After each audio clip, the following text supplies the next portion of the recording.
this was about the best case scenario for the Pittsburgh Steelers. Now, maybe make an argument, well, Mason, they could have got Justin Fields, and obviously Justin Fields would potentially have more long-term upside. But if we're looking at what this is going to do for both Diontae Johnson, George Pickens, and the overall Steelers, I think it's a pretty good situation. Now, obviously, you can't just go through and evaluate quarterback play based off statistics. We're going to look at a statistical view here of Russell Wilson's seasons over the past 2 years of what you've gotten from Kenny Pickett, but we are also going to be trying to contextualize what has happened as well.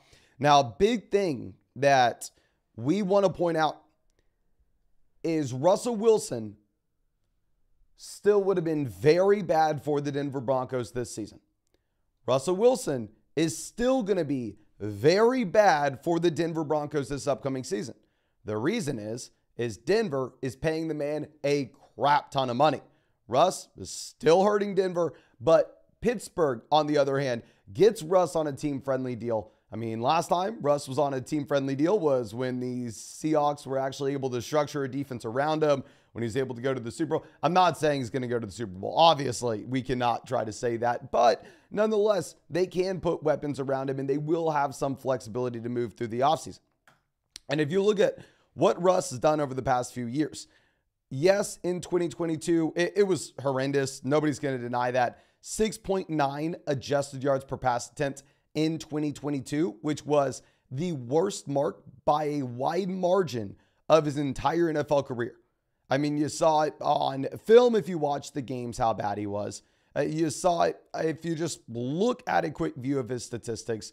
2022, horrendous, and the man turned into the laughingstock of the NFL. 2023, it was better. Now, of course, he ends up getting benched at the end of the year, primarily for contract reasons. If he was great, they wanted to bench him. If he was great and they were going to win a playoff game, he would have kept on playing. Is 7-8 as a starter. The adjusted yards per pass attempt did go from 6.9 up to 7.2, which is still the second worst mark of his entire NFL career. And Russell Wilson was still much worse last season than what you associate with the name back in Seattle. So while Russ got better, he was still bad. But a couple different things. One, we can look at all 35-year-old quarterbacks since the year 2000 with the RotoViz screener, and we can see some comparable seasons that you had from 35-year-old quarterbacks and what they did the year after. You had Phillip Rivers in 2016 as a 35-year-old quarterback. Now, he actually rose a bit from 19.6 fantasy points per game up to 19.8 the following year. You had Eli Manning fall a bit. You had Brett Favre fall a lot. Brett Favre really fell off in his age 36 season. You had Brad Johnson fall off. He fell off a lot. But anyway, if we're looking at this, you do have an example of another guy in Phillip Rivers that actually got a little bit better. But clearly the trajectory for most 35-year-old quarterbacks is you continue to get worse.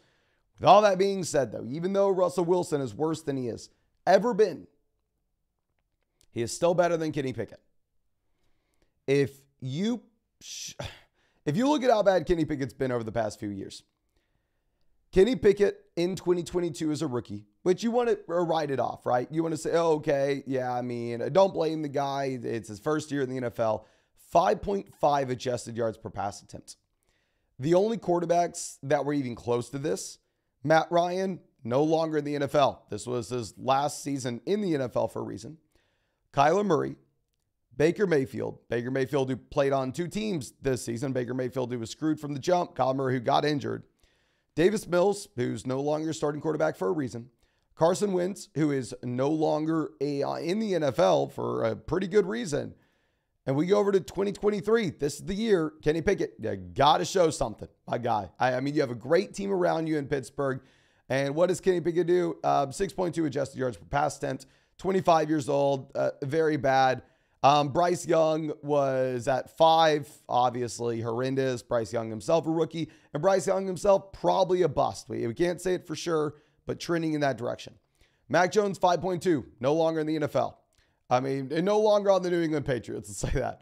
Joshua Dobbs, a 5.5, maybe a career backup, I don't know. Sam Howell will be a backup, 5.6. Zach Wilson will be a backup, 5.8. Ryan Tannehill will be a backup 6.0. So everybody on this list that was not Bryce Young will no longer be a starting quarterback next season. Kenny Pickett has been horrendous. Now, I wanted to look at over the past 2 years on how Kenny Pickett's play has affected Diontae Johnson and George Pickens. And what we were able to do over on RotoViz, we're able to see the splits with and without Kenny Pickett for Diontae Johnson. He's played 9 games with no Kenny Pickett over the past 2 seasons. And in those 9 games, keep in mind, not good quarterback play. You got like Mitchell Trubisky that you're going with instead. You got Mason Rudolph instead. So you go from very bad quarterback play to still pretty damn bad quarterback play. And in those 9 games with no Kenny Pickett, Diontae Johnson's up at 14 fantasy points per game.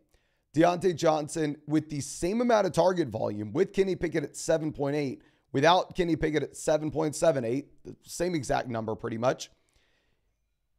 With the same amount of targets, he goes from about 48 receiving yards per game up to about 66 receiving yards per game. Much more efficient, a much better wide receiver overall, scores more touchdowns, brings in more of his targets as receptions, and looks overall like a good wide receiver that would crack over 1,100 receiving yards. Now, what's interesting is looking at George Pickens. Pickens actually did not really see that improvement. Kenny Pickett looked more in the direction of George Pickens than backup quarterbacks did. You had 57 receiving yards per game in the games that Kenny Pickett played in. You had 56.67 receiving yards per game in games with no Kenny Pickett. So ultimately, if you are looking at what you had with the departure of Kenny Pickett, the numbers show that it may help Diontae Johnson more than it does George Pickens. I'm not necessarily a believer of that. Let me go ahead, pull up flockfantasy.com real quick and get an updated price tag that we have on these guys in Dynasty and try to figure out if they're going to be moving up or down. Because I also want to say from a fantasy football perspective, while maybe Justin Fields would have been better for the Pittsburgh Steelers from a real life perspective, because I think Justin and Russ, probably similar style quarterbacks in terms of the short term, but at least with Justin Fields, you have the long-term upside. If you're Pittsburgh, you trade for him. And then obviously he turns out to be good. And maybe it was just Chicago all along and why he was a bad quarterback over the past 4 years or 3 years. But Russ will have more passing volume. Justin Fields could be better for the team, but Justin Fields would monopolize a lot of that production for what he took on him on the ground by himself. He would have had rushing touchdowns. He would have had 600 rushing yards that weren't passing yards. So it may actually be a better thing for the receivers in Pittsburgh to have Russell Wilson there instead. We had George Pickens, that buy low wide receiver, earlier in the offseason. And let's pull it up. And George Pickens is still a very reasonable price tag, ladies and gentlemen. George Pickens right now is currently sitting as the wide receiver 32 in the community rankings on flockfantasy.com. George Pickens is currently being valued right in between the 112 and an early second. Let me go ahead and pull this up. Obviously, the community rankings are completely free on flockfantasy.com. If y'all ever want to check those out, just a great place where you can actually get an updated price tag with these veterans. And we actually have the exact rookie picks in here for y'all as well. So you can see how these guys are being valued according to the users of the site. So George Pickens, wide receiver 32, right alongside Kirk, Amari, Kupp, and right before McLaurin, Godwin. Now, Amari has been falling since the Jeudy trade, so I'd imagine that Amari is going to continue to fall. He'll probably be at the bottom of this list. I would rather have Pickens over the early second. I would rather have Pickens over the 112, to be completely honest with you. But let's go ahead and let's pull up the expert rankings on the site. Now, these are going to be behind a paywall. I mean, if you, of course, ever want to check them out, flockfantasy.com. Promo code FLOCK, you get 30% off any subscription. Plus, you can get yours truly to break down your Dynasty Fantasy Football team in a podcast with code FLOCK. Also, it's where you have the rankings of all your favorite creators, the guys at Dynasty Domain, Endgame, Fantasy Stock Exchange, Dynasty Land Football, and yours truly. But looking at the expert rankings, it does look like the experts on the site are more excited about George Pickens, where instead you actually have Pickens up at 75 overall. And I believe wide receiver 28. So yeah, wide receiver 28 for Pickens here. Before the 111 and before the 112, we're in the community rankings, which is how the users of the site are valuing these after the 112. So I stand by. I'd be willing to trade a pick at the very end of round 1 or the very beginning of round 2 for Pickens. Let's go and let's figure out where Diontae Johnson's ranked. Obviously, Diontae is going to be much, much cheaper here if you wanted to go out and get him. So, yeah, Diontae Johnson is currently valued more as a mid to late second round pick. It's going to be the expert rankings here.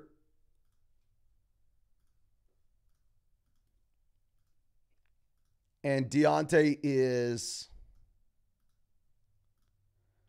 currently wide receiver 41.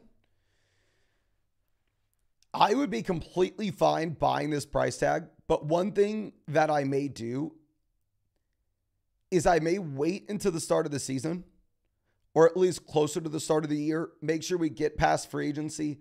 Make sure we get past the NFL draft as well.